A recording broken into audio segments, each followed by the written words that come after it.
जब हम सांस लेते हैं तो वायु प्रत्यक्ष रूप से हमें 3-4 स्थानों पर ही महसूस होती है। कंठ, हृदय, फेफड़े और पेट। मस्तिष्क में गई हुई वायु का हमें पता ही नहीं चलता। कान और आंख में गई हुई वायु का भी कम ही पता चलता है। श्वसन तंत्र से भीतर गई वायु अनेकों प्रकार से विभाजित हो जाती है, जो अलग अलग क्षेत्र में जाकर अपना अपना कार्य करके पुनः भिन्न रूप में बाहर निकल आती है। यह सब इतनी जल्दी होता है कि हमें इसका पता ही नहीं चल पाता।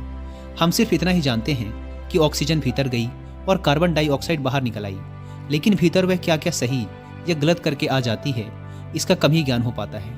यदि हम जोर से गहरी सांस लेते हैं तो तेज प्रवाह से शरीर के अंदर के बैक्टीरिया नष्ट होने लगते हैं। कोशिकाओं की रोगों से लड़ने की क्षमता बढ़ जाती है। बोन मैरो में नए रक्त का निर्माण होने लगता है। आंतों में जमा मल विसर्जित होने लगता है। मस्तिष्क की जागरूकता लौट आती है, जिससे स्मरण शक्ति दुरुस्त हो जाती है। न्यूरॉन की सक्रियता से सोचने समझने की क्षमता पुनः जिंदा हो जाती है। फेफड़ों में भरी भरी हवा से आत्मविश्वास वापस लौट आता है। सोचें, जब जंगल में हवा का एक तेज झोंका आता है तो जंगल का रोम रोम जागृत होकर सजग हो जाता है। सिर्फ एक झोंका। कपाल भारती या भस्त्रिका प्राणायाम तेज हवा के अनेकों झोंके जैसे हैं। बहुत कम लोगों में क्षमता होती है आंधी लाने की। लगातार अभ्यास से ही आंधी का जन्म होता है। 10 मिनट की आंधी आपके शरीर और मन के साथ आपके संपूर्ण जीवन को बदल कर रख देगी। आजकल अधिकतर लोगों की सांसें उखड़ती बिखरती रहती हैं, उथल पुथल भरी रहती हैं, या फिर तेजी से चलती रहती हैं। उन्हें पता ही नहीं चलता कि कैसे चलती रहती हैं। क्रोध का भाव उठा तो सांसें बदल जाती हैं। काम वासना का भाव उठा तब भी सांसें बदल जाती हैं। हमारे प्रत्येक भाव और विचार से तो सांसें बदलती ही हैं, लेकिन हमारे खान पान, रहन सहन से भी यह बदलती रहती हैं। असल में हमारी सांसों का हमारे मन की स्थिति और हमारी शारीरिक अवस्था से सीधा संबंध होता है। पूरा योग विज्ञान ही सांसों को सही तरीके से लेने में टिका हुआ है। तो अगर हम सिर्फ सांसों को सही तरीके से लेना सीख जाते हैं तो हमारा जीवन जादू की तरह बदल जाएगा। आज की इस प्राचीन यौगिक कहानी के माध्यम से हम सांसों को सही तरीके से लेने का तरीका और सांसों के जादुई रहस्य के बारे में विस्तार से जानेंगे। बहुत समय पहले की बात है, एक ऋषि अपने आश्रम में छात्रों को योग, ध्यान और प्राणायाम की शिक्षाएं दिया करते थे। ऋषि खुद भी एक योगी थे। उन्होंने अपने कई वर्ष हिमालय की गुफाओं में साधना करते हुए बिताए थे, जहां उन्होंने बहुत से सूक्ष्म मानवीय आयामों को गहराई से समझा था। और अब वो अपने इसी अनुभव और ज्ञान को शिष्यों के माध्यम से जन समूह तक पहुंचाना चाहते थे। एक दिन रात्रि भोजन के पश्चात उनके आश्रम का सबसे बुद्धिमान और होनहार छात्र उनके पास आता है। छात्र के चेहरे को देखकर गुरु समझ गए कि उसके मन में कुछ प्रश्न उठ रहे हैं। गुरु के नजदीक आते ही छात्र ने उन्हें प्रणाम किया और कहा, गुरुदेव, मैं आपसे कुछ प्रश्न पूछना चाहता हूँ। गुरु ने मुस्कुराते हुए कहा, मुझे मालूम है, ये तो मैं तुम्हारे चेहरे को देखकर ही समझ गया था। पूछो, क्या प्रश्न है तुम्हारे? छात्र ने कहा, आप अक्सर कहते हैं कि योग, ध्यान और प्राणायाम का मूल आधार हमारी सांसें ही हैं, और अपनी सांसों पर नियंत्रण पाते ही हम अपने मन और विचारों पर नियंत्रण पा लेते हैं। तो आज मैं आपसे सांसों के रहस्य और उसके यौगिक विज्ञान के बारे में विस्तार से जानने आया हूँ। यह सुन गुरु ने एक हल्की मुस्कान दी और फिर कहना शुरू किया, जैसा हमारा मन होता है, हमारे सांसों की गति भी वैसी ही होती है, या फिर जैसी हमारी सांसें होंगी वैसी ही हमारी मनोदशा हो जाएगी। यानी हमारी सांसों से सब कुछ जुड़ा हुआ है। जो हमारे भीतर घटता है वह भी, और जो हमारे बाहर घटता है वह भी। हमारे जीवन में घटने वाली हर एक घटना हमारी सांसों से गहरा संबंध रखती है। मतलब कि हम अपनी सांसों की गति पर नियंत्रण करके अपने मन और विचारों पर नियंत्रण कर सकते हैं। अगर तुम किसी सच्चे योगी या साधक को ध्यान से देखो तो तुम्हें उसके चेहरे पर एक गजब का ठहराव दिखेगा। एक सच्चा योगी बुरी से बुरी परिस्थिति में भी खुद को स्थिर और शांत रख सकता है। एक योगी अपनी भावनाओं को नहीं दबाता, बल्कि वह अपनी सांसों पर नियंत्रण हासिल करता है, और सांसों को नियंत्रित करते ही वह अपने मन पर नियंत्रण पा लेता है। और जिस व्यक्ति का मन उसके नियंत्रण में है, उसके पास उसकी सभी समस्याओं का समाधान है। गुरु ने छात्र की तरफ इशारा करते हुए कहा, तुमने कुछ योगियों के बारे में सुना होगा कि वो 150, 200 या 300 सालों तक भी जी जाते हैं। तो आखिर वो इतने लंबे समय तक खुद को जीवित कैसे रख पाते हैं? असल में उनका नियंत्रण अपनी सांसों पर होता है, जिसे प्राण ऊर्जा भी कहते हैं। प्राण ऊर्जा हमारे चारों तरफ है। इसे कितनी मात्रा में लेना है और छोड़ना है, यह एक योगी अच्छी तरह से जानता है, और वह इस काम पर बहुत हद तक महारत हासिल कर लेता है।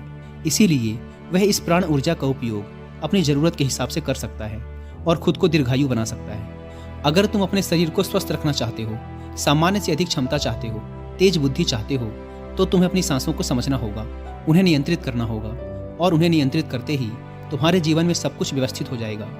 असल में डर, चिंता और परेशानी जैसी कोई चीज़ नहीं होती। यह तो सिर्फ हमारे मन और भावनाओं की उपज है, और हमारे मन व भावनाओं को केवल एक ही चीज़ नियंत्रित कर सकती है, और वो है हमारी सांसें। हमारे अंदर का क्रोध, चिंता, जलन, खुशी, अहंकार, बदला लेने की भावना, यह सब कुछ हमारी सांसों के हिसाब से चलता है। अगर हमारी सांसों पर हमारा नियंत्रण है तो यह सभी विकार भी हमारे नियंत्रण में हो जाते हैं। अगर तुमने कभी किसी बच्चे को सोते हुए देखा हो तो तुमने अनुभव किया होगा कि जब वह बच्चा सांस अंदर लेता है तो उसका पेट फूलता है, और जब सांस छोड़ता है तो पेट पिचक जाता है। यानी कि एक बच्चा अपने पेट, अपनी नाभि से सांस लेता है, जो कि सांस लेने का सबसे प्राकृतिक और सही तरीका है। अपनी इस गहरी और लंबी सांस की वजह से बच्चे का मन उत्साहित और हल्का रहता है। उसका शरीर ज़्यादा प्राकृतिक तरीके से काम करता है। तुमने देखा होगा, बच्चा अपने मन में किसी भी बात को ज़्यादा लंबे समय तक नहीं रखता, और ना ही वो किसी से ज़्यादा लंबे समय तक गुस्सा रह सकता। अगर उसे किसी गलती पर डांट या मार भी दिया जाए तो वह कुछ समय बाद उसे भी भूल कर अपने खेल में मग्न हो जाता है। बच्चा इतना सरल इसलिए हो पाता है क्योंकि उसकी सांसें प्राकृतिक रूप से चलती हैं, यानी नाभि से। बच्चे के शरीर को विकास चाहिए, विकास के लिए ज़्यादा ऊर्जा, और ज़्यादा ऊर्जा के लिए ज़्यादा लंबी सांसें। इसीलिए प्रकृति ने उसे ज़्यादा लंबी सांसें दी हैं। हालांकि यह लंबी सांसें हर मनुष्य को दी गई हैं, लेकिन इंसान ने अपने जीवन में कुछ अप्राकृतिक परिवर्तन कर अपनी सांसों को छोटा कर लिया है। वह पेट के बजाय अपने सीने से सांसों को लेता है। हम जितनी छोटी सांसें लेंगे उतनी चिंता और बकवास से भरे रहेंगे। हमारी सांसें जितनी लंबी और गहरी होंगी, हम उतने ही खुश और शांत रहेंगे। गुरु ने आगे कहा, एक व्यक्ति 1 मिनट में 14 से 15 सांसें लेता है। सांस का सीधा संबंध हमारी मन की स्थिति और हमारे शारीरिक कंपनों से है। अगर 1 मिनट में ली जाने वाली सांसों की संख्या 11 से नीचे आ जाए तो हम अपने आसपास होने वाले कई कंपनों को समझना शुरू कर देंगे, यानी जानवरों की आवाज़ें हमारे लिए स्पष्ट हो जाएंगी। तुमने सुना होगा कि शेर और बाघ जैसे खुखार जानवर भी कुछ योगियों के सामने आते ही पालतू बिल्ली की तरह व्यवहार करने लगते हैं। ऐसा इसलिए हो पाता है क्योंकि उन योगियों ने अपनी सांसों की संख्या को कम करके जानवरों की आवाज़ों, उनकी भावनाओं और कंपनों के साथ एक संवाद स्थापित कर लिया है। अगर 1 मिनट में ली जाने वाली सांसों की संख्या 9 से कम हो जाए तो पेड़ और वनस्पति जो फैला रहे हैं वह समझना हमारे लिए आसान हो जाएगा। अगर हमारी सांसें 6 से कम हो जाती हैं तो बेजान चीज़ें कैसे काम करती हैं यह समझना हमारे लिए आसान हो जाता है। बेजान चीज़ों के कंपन और उनसे जुड़ी ध्वनियाँ हमारे लिए स्पष्ट हो जाती हैं। दूसरे शब्दों में ब्रह्मांड की प्रकृति समझी जा सकती है, और इसी स्थिति पर पहुंचकर ही बहुत से योगी और ऋषि मुनि ब्रह्मांड के रहस्यों और उनमें घटने वाली घटनाओं की भविष्यवाणी कर देते हैं। हमारा शरीर जितना स्थिर होता चला जाएगा, हम उतनी ही सांसें कम लेंगे। अगर हम अपने पूरे शरीर को स्थिरता के एक निश्चित स्तर तक ले आएं और बहुत तेजी से सांस ना ले रहे हों तो हमारा बोध बढ़ता चला जाता है। दोस्तों, योग विज्ञान के अनुसार एक साधक अपनी सांसों पर नियंत्रण करके ऐसी बहुत सी चीज़ें कर सकता है जो साधारण इंसानी जीवन से परे है। यौगिक परंपरा में तो ये भी कहा जाता है कि अपनी सांसों को घंटों तक रोककर व्यक्ति एकदम ही नए मानवीय आयामों का अनुभव कर सकता है। ऐसी बहुत सी बीमारियां जो जानलेवा हो सकती हैं या जिनका कोई इलाज नहीं है, उन्हें केवल अपने मन और दिमाग पर नियंत्रण रखकर ठीक किया जा सकता है। अपनी सांसों पर नियंत्रण करके व्यक्ति एक ऐसी मानसिक स्थिति तक पहुंच सकता है जहां जीवन में आने वाले उतार चढ़ाव उसे परेशान नहीं कर सकते।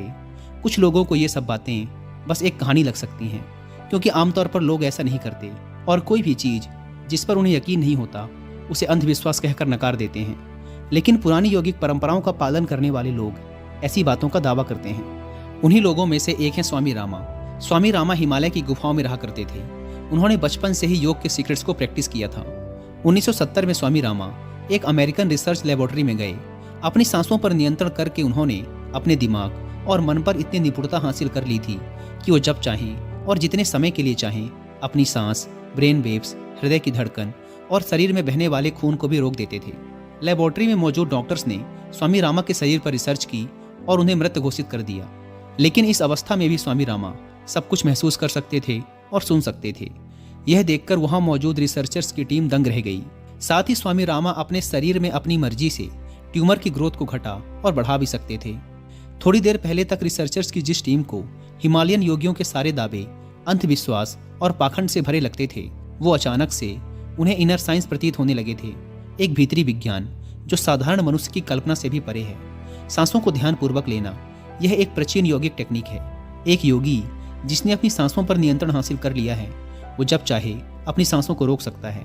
स्वामी रामा के अनुसार अगर आप अपनी सांसों को समझ गए तो आपके शरीर में होने वाली वो बीमारियां जिनका इलाज आज मेडिकल साइंस के पास भी नहीं है, सांसों के माध्यम से उन्हें भी ठीक किया जा सकता है। श्वास के गूढ़ रहस्यों को समझाने के लिए बाद में स्वामी रामा ने अपने कुछ साथियों के साथ मिलकर एक किताब भी लिखी है जिसका नाम है साइंस ऑफ ब्रेथ। अगर आप चाहें तो इस किताब की हिंदी में बुक समरी भी सुन सकते हैं कुकू एफएम ऐप पर। इस बुक समरी में आपको यौगिक और साइंटिफिक दोनों तरीकों से श्वास के विज्ञान को समझाने का प्रयास किया गया है।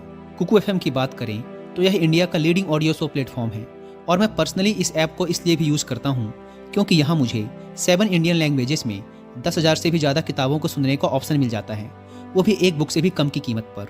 इस ऐप का एक फीचर जो मुझे रेगुलर मोटिवेट करता है ज़्यादा से ज़्यादा ऑडियो शोज को सुनने के लिए, वो है माई डैशबोर्ड का ऑप्शन, जिसके थ्रू हम अपनी डेली परफॉर्मेंस को ट्रैक कर सकते हैं। जैसे कि हमारी मंथली रैंक क्या है, हमने अपना लिस्निंग टारगेट पूरा किया या नहीं। अगर हम अपना डेली टारगेट पूरा नहीं करते तो ये हमें रिमाइंडर भी भेजता है। जैसे कि आप देख सकते हैं इसमें बता रहा है कि पेड यूज़र हर रोज़ लगभग 60 मिनट का कंटेंट इसमें सुनते हैं। यहाँ डिटेल के ऑप्शन पर क्लिक करके आप अपनी परफॉर्मेंस को डीपली ट्रैक कर सकते हैं। इस सेट गोल के ऑप्शन पर क्लिक करके आप अपना डेली लिसनिंग गोल भी सेट कर सकते हैं, जैसे मैंने 30 मिनट सेट कर रखा है। दोस्तों, इस नए साल के रेजोल्यूशन में अगर किताबों को अपने जीवन का हिस्सा बनाना आपका एक गोल है तो इसमें कुकू एफएम आपकी डेफिनेटली हेल्प कर सकता है। और आप सभी लोगों के लिए एक ऑफर भी है। अगर आप WI50 कूपन कोड का यूज़ करके कुकू एफएम का प्रीमियम सब्सक्रिप्शन लेते हैं तो आपको इसके फर्स्ट मंथ का सब्सक्रिप्शन पड़ेगा 99 रुपीज़ की बजाय सिर्फ 49 रुपीज़ का।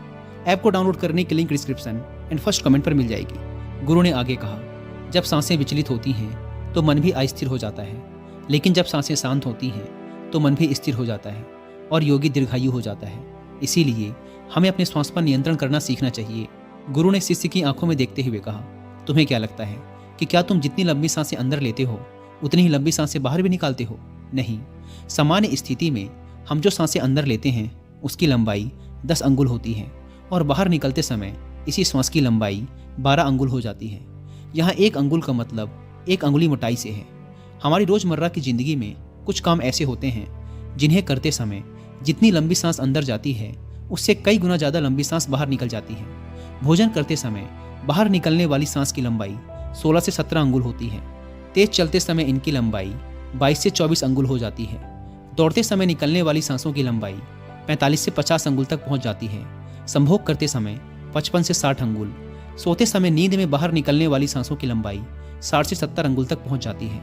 इसीलिए हमारे शास्त्रों में काम और क्रोध पर नियंत्रण रखने की बात कही गई है, क्योंकि यह हमारी प्राण शक्ति को क्षीण करते हैं। श्वास को इंसान की प्राण शक्ति भी कहा जाता है। जब एक 200 वर्षीय व्यक्ति से उसकी लंबी उम्र का राज पूछा गया तो उसने 2 ही चीजें बताई। पहला, नाभि तक भरकर पूरी सांस लें और दूसरा, रीढ़ की हड्डी को हमेशा सीधा रखें। साधारण सी लगने वाली ये दोनों बातें योग और प्राणायाम की दृष्टि से बहुत महत्वपूर्ण हैं। असल में शरीर के अंदर जाने वाली सांस की लंबाई कम और बाहर निकलने वाली सांस की लंबाई ज़्यादा होती है। यदि किसी तरीके से बाहर निकलने वाली प्राणवायु की लंबाई को कम कर दिया जाए तो लंबी उम्र को प्राप्त किया जा सकता है। स्वर शास्त्र के अनुसार यदि बाहर निकलने वाली प्राणवायु की लंबाई 1 अंगुल कम हो जाए तो व्यक्ति निष्काम हो जाता है, यानी उसके अंदर से काम वासना खत्म होने लगती है। 2 अंगुल कम होने से आनंद की प्राप्ति होती है। 3 अंगुल कम होने से लेखन शक्ति बढ़ती है। 4 अंगुल कम होने से वाक सिद्धि प्राप्त हो जाती है। 5 अंगुल कम होने से व्यक्ति को दूरदृष्टि प्राप्त हो जाती है। 6 से 7 अंगुल कम होने से साधक के अंदर अति तीव्र गति से चलने की शक्ति आ जाती है। वह कुछ ही पलों में एक स्थान से दूसरे स्थान पर पहुंच सकता है।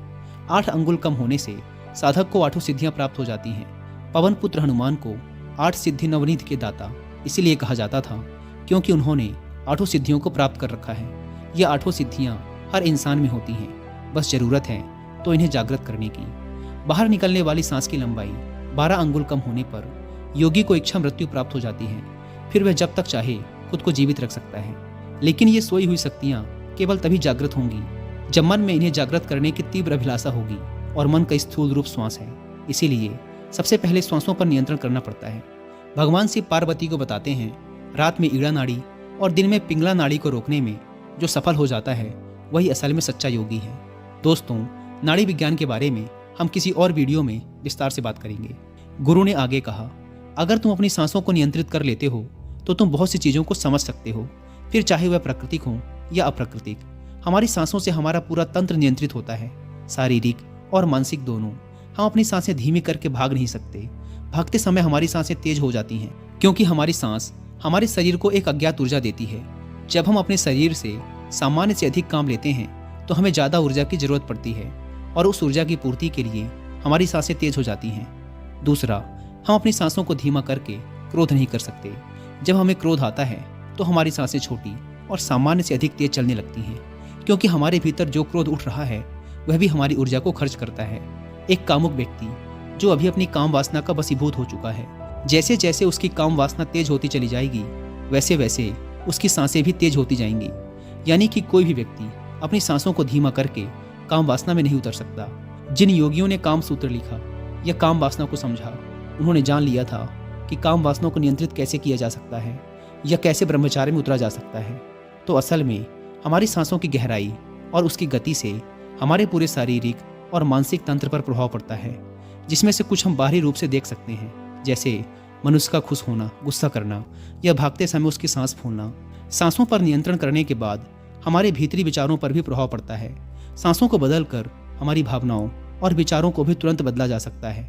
इतना कहकर गुरु कुछ देर के लिए मौन हो गए।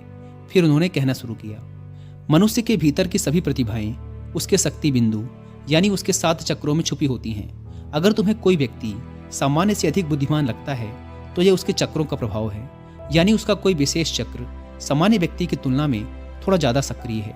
इसी प्रकार से छठी इंद्रिय का सक्रिय होना यानी भविष्य में होने वाली घटनाओं को पहले ही अनुभव कर लेना, ये संभावना मनुष्य के आज्ञा चक्र यानी उसकी तीसरी आंख से संबंध रखती है।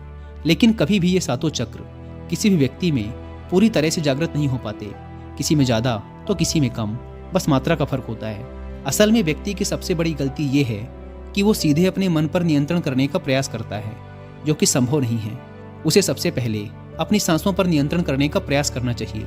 मन खुद ब खुद नियंत्रित हो जाएगा। हम इंसान अपने 5 इंद्रिय अंग नाक, कान, आँख, जिह्वा और त्वचा के माध्यम से इस जीवन को महसूस कर पाते हैं। लेकिन ऐसे बहुत से सूक्ष्म रहस्य और आयाम हैं जिन्हें ये हमारी 5 इंद्रियां नहीं पकड़ सकती। उदाहरण के लिए, एक कुत्ता जिस सूक्ष्म कंपन और सुगंध को पकड़ और महसूस कर सकता है, वो एक साधारण इंसान नहीं कर सकता। एक बिल्ली किसी भी अनहोनी को पहले ही महसूस कर लेती है और रोने लगती है। एक गिद्ध जो कि बहुत ऊंचाई से भी जमीन पर चलने वाले छोटे छोटे जीव को देख लेता है।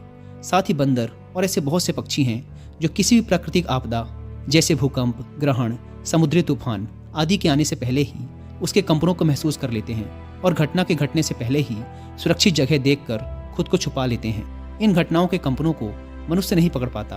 तो इस बात से हमें पता चलता है कि हमारे आसपास ऐसे बहुत से कंपन और तरंगे हैं जिन्हें हमारी ये 5 इंद्रियां नहीं पकड़ सकती, लेकिन कुछ जीव जंतु उन्हें पकड़ और समझ सकते हैं। तो अगर उन पशु पक्षियों की यह संभावना हमें मिल जाए तो हम एक अद्भुत मनुष्य बन सकते हैं। और क्योंकि हर जीव जंतु के सांसों की संख्या और उसके लेने का तरीका अलग अलग होता है, इसीलिए उन सब में संभावनाएं भी अलग अलग होती हैं। अगर हम भी अपने अंदर कुछ ऐसी अलौकिक विशेषताएं चाहते हैं तो अभ्यास के माध्यम से हमें अपनी सांसों की संख्या को कम करना होगा और उस स्तर पर ले जाना होगा जहां पर हम इन कंपनों को महसूस कर सकें। एक कुत्ता जो कि 1 मिनट में 27 से 28 सांसें लेता है, वो 10 से 12 साल तक जीता है। एक इंसान 1 मिनट में 14 से 15 सांसें लेता है और वह 80 से 100 साल तक जी सकता है। लेकिन एक कछुआ जो कि 1 मिनट में सिर्फ 5 से 6 बार ही सांसें लेता है, वो 500 से 600 सालों तक भी जी सकता है।